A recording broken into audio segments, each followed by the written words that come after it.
Our ferry here that operates between Glenelg on the mainland and Kylerhea on the Isle of Skye is the last of its kind in existence. It's the last manually operated turntable ferry in the world. There's no hydraulics, there's no complex machinery, it's just beautifully simple.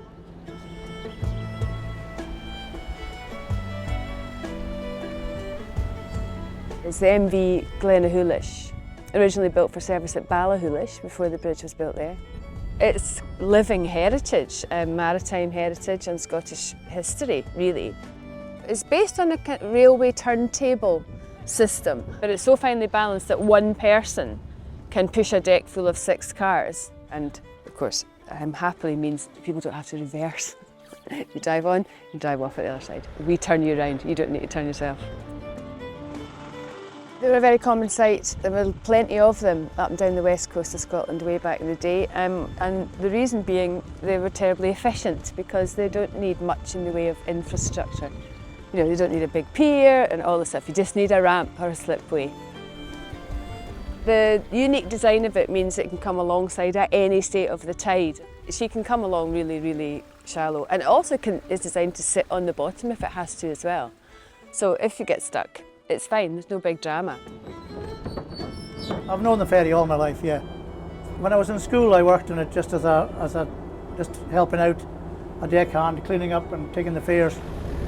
It's a very tricky crossing because there's currents, there's tides, there's wind and there's rocks all over the place here. There's not two crossings probably the same, they're always changing with the conditions of the weather. But today's lovely and calm. It has been in Glenelg here, this boat, since 1982, but there's been a ferry crossing here for hundreds and hundreds of years. It's the closest point between the two land masses, so the original crossing, part of an old drover's route as well. Cattle would be driven down from the Hebrides through Skye, they would swim their cattle, heads of cattle across here, and then they'd go off to the central belt of Scotland for market. So it's a historic crossing as well as a unique vessel. First crossing happens at 10 o'clock in the morning and these guys just go back and forward as required all day, roughly every 20 minutes. It's all very Highland time. It's lovely meeting different people from different parts of the world and having the good crack with them. You'd be surprised how many people say to me, you know, how's this ferry unique? We heard it's unique, and they can't believe when they see the turntable working. They're just amazed. Some of them are really amazed. They're taking photos. They want to do another trip just to see the swivel thing working. They're really, really amazed with it.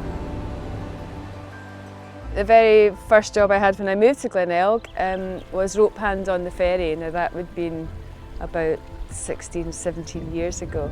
It's a huge privilege, I think, to be in charge of this historic crossing.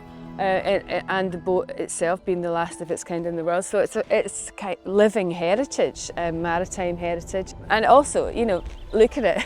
It's not a bad view from the office window, you know. The visitors remind you because they're astounded, of course, when they come here. And it reminds you that, yeah, it's a pretty nice place to live and work, for sure.